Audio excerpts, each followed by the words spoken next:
GK study with Rakesh में आपका हार्दिक स्वागत है। हमने पिछले वीडियो लेक्चर में अलाउद्दीन खिलजी के उत्तर भारत के अभियान थे वो कंप्लीट कर लिए थे। आज हम पढ़ेंगे अलाउद्दीन खिलजी के दक्षिण भारत के अभियान। तो हेडिंग डाले में अलाउद्दीन खिलजी के दक्षिण भारत के अभियान। अलाउद्दीन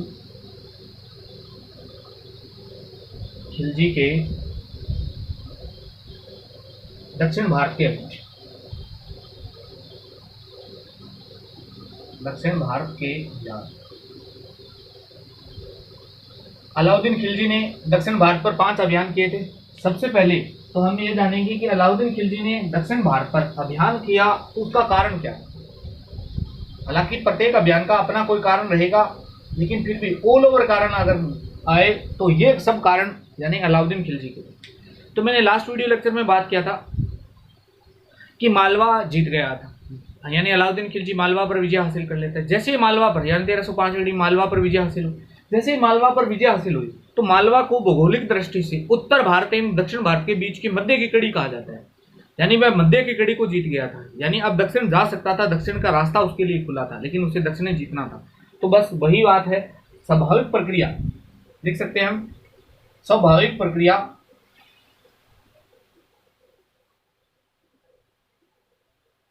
क्योंकि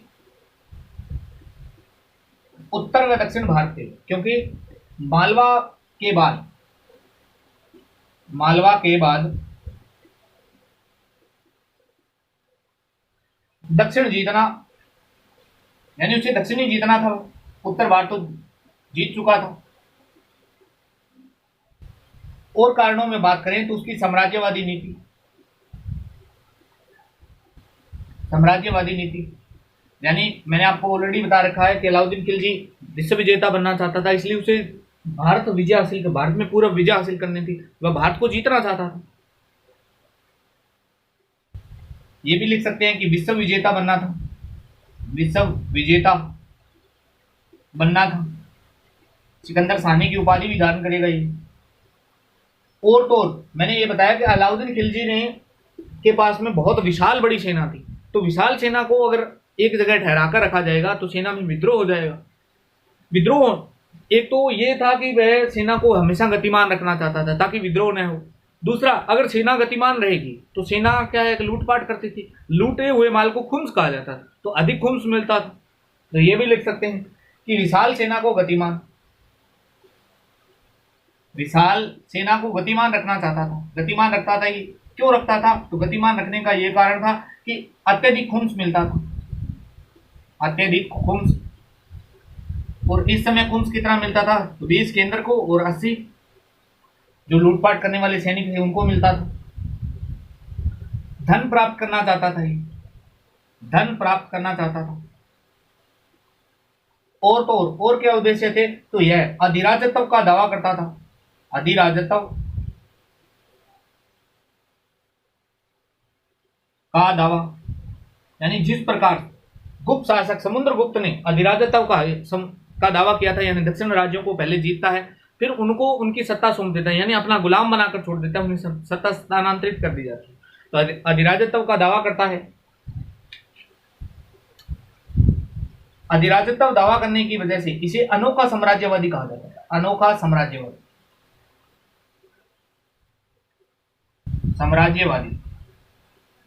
इसने समुद्रगुप्त की तरह, यानी समुद्रगुप्त ने जो नीति अपनाई थी उस नीति का पालन करेगा। ये समुद्रगुप्त की तरह अधिराजत्व का दावा करता था। तो यानी अलाउद्दीन खिलजी के दक्षिण भारत को जीतने के कारण क्या थे, यानी दक्षिण भारत पर अटैक करने के क्या कारण थे? तो पहला कारण ये था कि स्वाभाविक प्रक्रिया, क्योंकि उत्तर भारत व दक्षिण भारत की मध्य की कड़ी जो मालवा था, मालवा को वह जीत चुका था, इसलिए दक्षिण में उसका प्रवेश आसानी हो गया था। इसलिए वह दक्षिण तो आना निश्चित था, भी दक्षिण आएगा। साम्राज्यवादी नीति, और तो और वह विश्व विजेता बनना चाहता था। विशाल सेना हो चुकी थी, विशाल सेना को गतिमान रखना चाहता था। गतिमान रखने के 2 कारण थे। पहला कारण तो ये था कि अगर विशाल सेना कहीं एक जगह बैठी रहेगी तो आपस में ही सैनिकों का विद्रोह हो जाएगा, इसलिए वह सेना को गतिमान रखना चाहता था। और दूसरा कारण ये भी था कि सेना जैसे गतिमान रहेगी तो सेना लूटपाट करती थी, जैसे लूटपाट करेगी तो अत्यधिक खुम्स मिलेगा। अब खुम्स अधिक मिलेगा तो उतना आर्थिक रूप से मजबूत होगा भी शासक सुल्तान। धन प्राप्त करना चाहता था और समुद्रगुप्त की तरह अधिराजत्व का दावा करता था। इसीलिए इसको अनोखा साम्राज्यवादी कहा जाता है। अब आपसे ये पूछा जा सकता है कि दक्षिण भारत का अभियान का नेतृत्व किसने किया था? सीधा ही प्रश्न आए तो यहाँ का मुख्य सेनापति कौन था? मुख्य सेनापति। तो ध्यान रखना, जितने भी दक्षिण भारत में अभियान होंगे उसका नेतृत्व करेगा मलिक काफूर, जिसे 1000 दिनारी कहा गया था। गुजरात अभियान के दौरान केम्बे या खंबात बंदरगाह से, यानी केम्बे या खंबात की खड़ी से खरीदा गया था 1000 में। किसने खरीदा था? तो नसरत जली सिंह। अगर नहीं देखा तो पिछले वाला लेक्चर देख लेना पूरा, मैंने इसमें बता रखा है क्या इसका नाम था, क्या इसकी उपाधि थी। मलिक काफूर के साथ में एक और व्यक्ति था, यानी इसका सहायक था ख्वाजा हाजी। ख्वाजा हाजी। और इनके साथ में एक और व्यक्ति था जिसका नाम था अमीर खुसरो। अमीर खुसरो भी दक्षिण भारत के अभियानों के साथ में साथ रहेगा। यानी अब ये बार बार लिखने की जरूरत नहीं पड़ेगी कि अलाउद्दीन खिलजी के दक्षिण भारत का नेतृत्व कौन करेगा। जितने भी अभियान होंगे उन सबका अभियान कौन नेतृत्व करेगा? तो मलिक काफूर करेगा, और उसका एक साथी रहेगा मलिक ख्वाजा हाथी, और अमीर खुसरो सारा के सारे अभियानों में रहेगा। तो कारण क्या थे? इन सभी कारणों पर हमने चर्चा की, आप नोट डाउन करिए भी। अब एक एक अभियान की बात करते हैं। तो अलाउद्दीन खिलजी का पहला दक्षिण भारत का अभियान हुआ था, उस अभियान का नाम है देवगिरी का।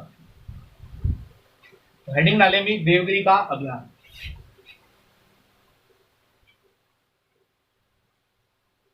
देवगिरी का अभियान।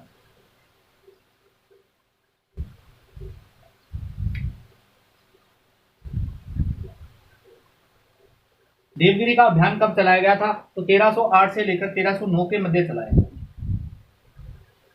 अब मैंने सबसे पहले एक वीडियो, यानी अलाउद्दीन खिलजी के उत्तर भारत का सबसे पहला अभियान हुआ था गुजरात अभियान। गुजरात का शासक कौन था? तो रायकरण, बघेल शासक। रायकरण जब हार जाता है तो हार कर कहां शरण लेता है? तो देवगिरी शरण लेता है। तो प्रमुख कारणों में से एक कारण यह भी था कि गुजरात का जो शासक था ना, वह रायकरण हार गया था, और हारकर कहां शरण लेता है? देवगिरी के। अब देवगिरी के शासक के सहयोग से उसने गुजरात का क्षेत्र जीत लिया था और वहीं से शासन करने लग गया था। और तो और रायकरण की पत्नी का नाम था कमला। कमला देवी अपनी पुत्री को पुनः प्राप्त करना चाहती थी, तो इसीलिए अलाउद्दीन खिलजी से उसने अटैक करवाया था। अमीर खुसरो की किताब है अंशिक में ये वर्णन भी मिलता है कि देवल देवी का प्रेम प्रसंग था अलाउद्दीन खिलजी के पुत्र के साथ में, तो इसके लिए भी अलाउद्दीन खिलजी ने अटैक किया था। यानी दक्षिण भारत के कारणों, दक्षिण भारत के जितने अभियान में कारण थे वो तो अलग थे, लेकिन पर्सनली भी सबका कोई ना कोई रीजन रहेगा। तो सबसे पहले हम जानेंगे इसके कारण क्या थे। तो पहला कारण है स्वाभाविक प्रक्रिया। स्वाभाविक प्रक्रिया में,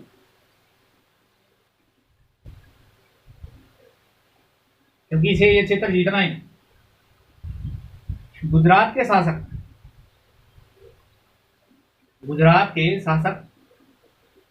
रायकरण वह उसकी पुत्री देवल देवी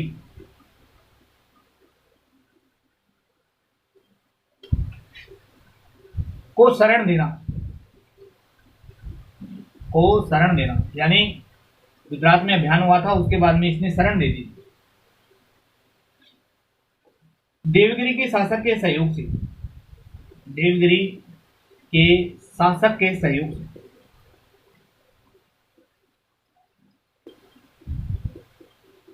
यहाँ यादव वंश का शासक है, मैंने आपको ऑलरेडी बता रखा है, रामचंद्र यादव था यहाँ का शासक। देवगिरी के शासक की सहयोग से गुजरात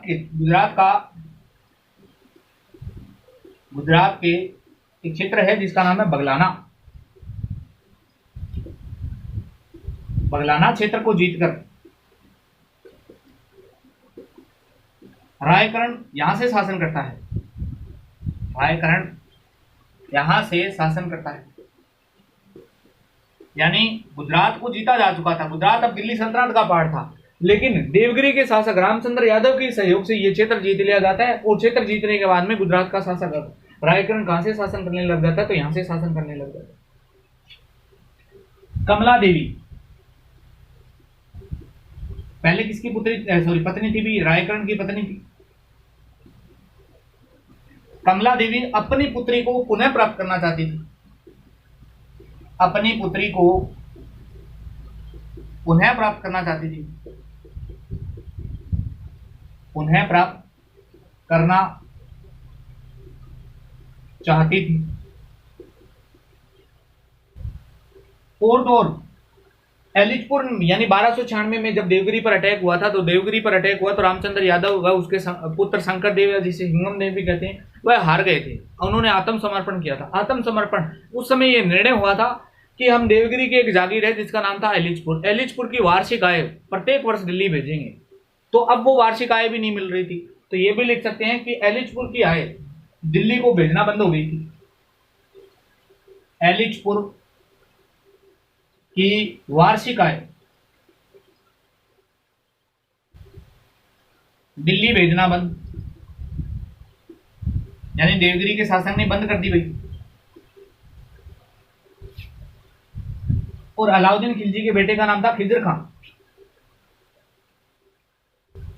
खिजर खां व देवल देवी,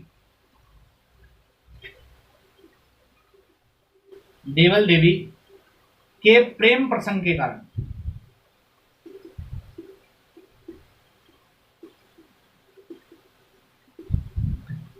अब इस खिजर खां और देवल देवी का प्रेम प्रसंग था, इसका वर्णन कौन करता है? तो वर्णन करता है अमीर खुसरो।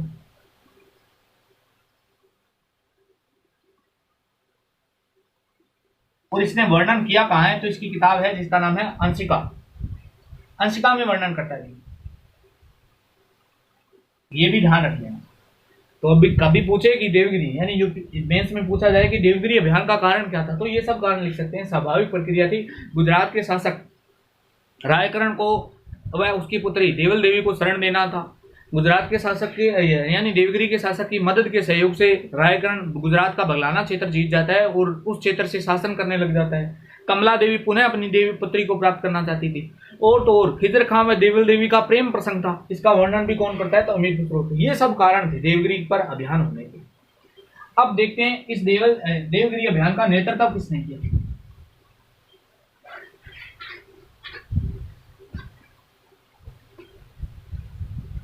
तो इस अभियान का नेतृत्व किया था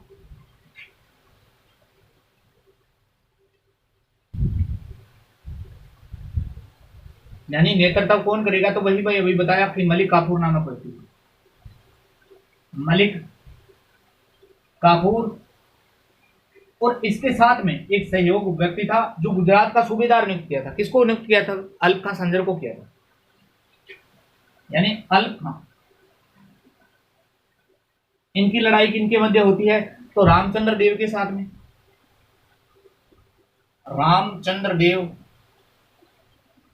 ध्यान रखना ये यादव है, हालांकि मैं पिछले वीडियो लेक्चर में इसकी चर्चा कर चुका हूं। रायकरण था और देवल देवी थी। इनके बीच में युद्ध होता है। अब युद्ध होता है तो यानी इस युद्ध का परिणाम क्या आता है? तो ये परिणाम तो देवगिरी का विजय अभियान रहेगा। अल्प खां यानी अल्प खां क्या करता है? अल्प खां एलोरा की गुफा, यानी आप सभी जानते हैं महाराष्ट्र में जो पड़ती है एलोरा के पास देवल देवी को गिरफ्तार कर दिल्ली भेज देता है।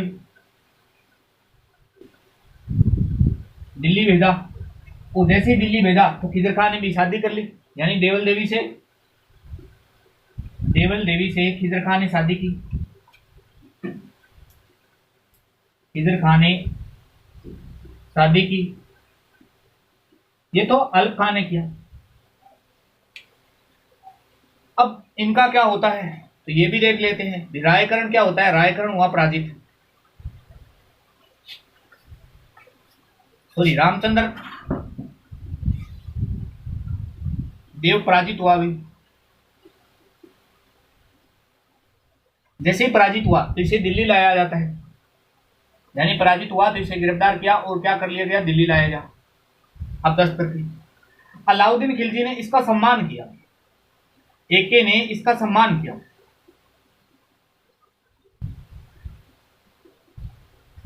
मैंने आपको अभी बताया था कि दक्षिण अभियान जैसे अभियान होंगे तो अलाउद्दीन खिलजी को अनोखा साम्राज्यवादी कहते हैं। क्यों कहते हैं? इसीलिए क्योंकि अलाउद्दीन खिलजी को ये गिरफ्तार हो चुका था, चाहता तो उसकी सत्ता यानी पूरा का पूरा देवल देवी दिल्ली सल्तनत का पार्ट बना सकता था, लेकिन पार्ट नहीं बनाया उसने। उसने उसको स्वतंत्र छोड़ेगा, उसका सम्मान करेगा। अब सम्मान में देखो, इसको एक उपाधि से नवाजा गया था। अलाउद्दीन खिलजी से एक उपाधि दे रहा है। उपाधि क्या दे रहा है? इसे उपाधि दी रायन की उपाधि,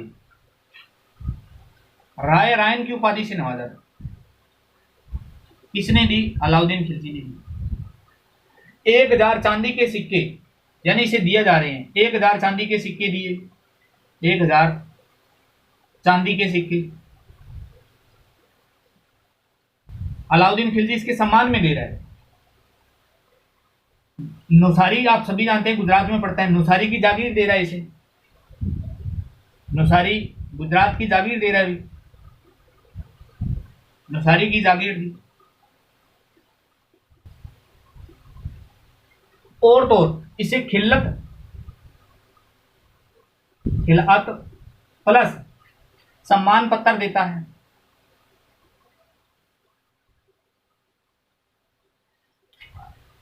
सोने का छत्र दिया गया था इसे, सोने का छत्र, यानी आप सोने का छत्र धारण कर सकते हैं। और तो और हरे छतरी का प्रयोग की अनुमति थी, हरे रंग की छतरी के प्रयोग की अनुमति, हरे रंग की छतरी के प्रयोग की अनुमति।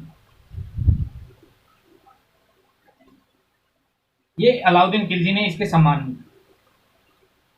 अब देखो, एक शासक को पकड़कर ले जाया जाता है और उसका सम्मान किया जाए तो सामने वाला भी सम्मान करेगा। पहले तो ये समझो कि रामचंद्र देव को पराजित होता है, पराजित होकर कहाँ गए? ले जाया गया दिल्ली में। दिल्ली में अलाउद्दीन खिलजी इसके साथ में अपमानजनक व्यवहार न करते हुए इसका सम्मानजनक व्यवहार करता है। क्योंकि मैंने बताया था अलाउद्दीन खिलजी समुद्रगुप्त की अधिराजत्व वाली वो जो नीति थी ना, उसको अपना रहा है। इसको उपाधि दे रहा है रायन की, 1000 चांदी के सिक्के दे रहा है, नौसारी की जागीर दे रहा है, खिल्लत व सम्मान पत्र दिए जा रहे हैं, इसे सोने का छत्र प्रदान किया जा रहा है, प्लस हरे रंग की छतरी का प्रयोग भी किया जा सकता है। अब राजा रामचंद्र देव था ना, इसी समय इससे वादा करके आया था। इसने कमिटमेंट किया, यानी रामचंद्र देव ने कहा। अब ये क्या कहता है? तो ये कह रहा है कि अलाउद्दीन खिलजी से कहा कि मैं हमेशा मित्रवत व्यवहार करूंगा, हमेशा मित्रवत व्यवहार। और तो देवगिरी से दिल्ली की सेना जब कभी गुजरेगी, देवगिरी से दिल्ली की सेना कभी गुजरेगी, यानी जब दक्षिण में जाएगी, तो मैं दिल्ली की सेना को रसद यानी रुकने का स्थान दूंगा। इनको रसद सामग्री यानी खाद्य सामग्री प्रदान कराऊंगा।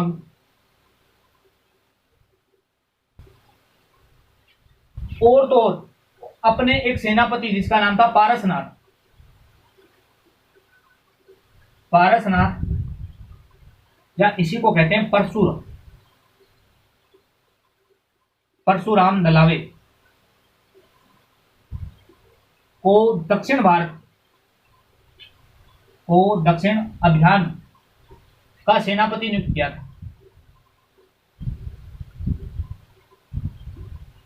यानी जब कभी आपका देवगिरी के बाद दक्षिण में कभी अभियान होगा तो मेरा एक सेनापति जिसका नाम है पार्श्वनाथ या परशुराम दलावे, जो दक्षिण भारत में आपकी मदद करेगा। ये सब कहकर आया था अलाउद्दीन खिलजी से। और तो अलाउद्दीन खिलजी से अपनी पुत्री की शादी भी करता है। उस पुत्री का नाम था जाते माली। ये भी नोट डाउन कर लेना, रामचंद्र देव ने अपनी पुत्री जाते माली का, यानी रामचंद्र देव ने, ध्यान लिख देता हूं,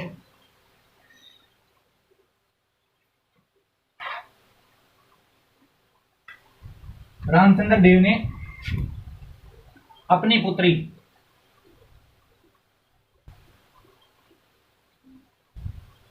जाते माली, इसी का उपनाम है, एक और नाम है जलमाली, तो इलमाली है, इलमाली की शादी अलाउद्दीन खिलजी से की, AK से की।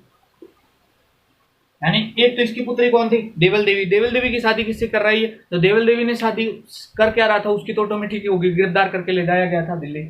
और किससे शादी हो गई, तो खिजर खान से हो गई थी। इसने अपनी मर्जी से शादी किससे की थी, अपनी मर्जी की शादी की थी अपनी पुत्री जिसका नाम था जाते माली, या इसको इल माली के नाम से भी जानते हैं, वो शादी किससे की, अलाउद्दीन खिलजी। ये था पूरा देवगिरी का अभियान। देवगिरी का अभियान कब हुआ, तो 1308 से लेकर 1309 के मध्य। यानी इस अभियान के क्या कारण थे, तो स्वाभाविक कारण था, क्योंकि मालवा क्षेत्र जीता जा चुका था। जीतने के बाद में दक्षिण भारत पर अभियान होना ही था, निश्चित था। दूसरा कारण ये भी है कि यहाँ का जो देवगिरी का शासक है उसने गुजरात के शासक की मदद की थी। यहाँ शरण लेता है गुजरात जब हार गया था, और तो और उससे मदद इतने करता है कि बगलाना क्षेत्र को जीत कर दे देता है, यानी उसके सहयोग से जीता। और कुछ उल्लेख ये भी करते हैं, मीर खुसरो उल्लेख ये करता है अपनी किताब में कि देवल देवी का प्रेम प्रसंग था इसकी पुत्री से, यानी खिजर खान से प्रेम प्रसंग था, जबकि कमला देवी अपनी पुत्री देवल देवी को प्राप्त करना चाहती थी। इन सभी कारणों के कारण दक्षिण भारत पर अभियान होता है। अभियान किसके नेतृत्व में हुआ, मलिक काफूर और अल्लभ खान। इधर कौन था भी, इधर रामचंद्र देव, रायकरण और देवल देवी। तो अल्लभ खान क्या करता है, एलोरा के पास में, जो एलोरा की गुफाएं हैं महाराष्ट्र में पड़ती है, इसको देवल देवी को गिरफ्तार किया और दिल्ली भेजा जाता है। दिल्ली में खिजर खान से शादी करी।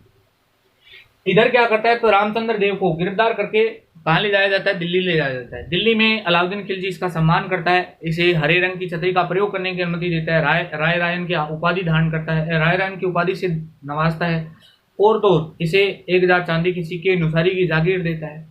तो ये भी प्रत्युत्तर में खुश होकर ये मित्रवत व्यवहार करने का इसे आश्वासन देता है, और ये कहता है कि देवगिरी से जब भी किसी अभियान के दौरान दिल्ली सल्तनत की सेना गुजरेगी तो मैं उसे रुकने का स्थान दूंगा, खाद्य सामग्री दूंगा, और तो और अपना सेनापति जिसका नाम था पारसनाथ या परशुराम दलावे दक्षिण अभियान में आपके साथ में जाएगा, और अपनी ही पुत्री जिसका नाम था जाते माली इल माली जिससे शादी करता है अलाउद्दीन खिलजी से। ये था पूरा दक्षिण अभियान।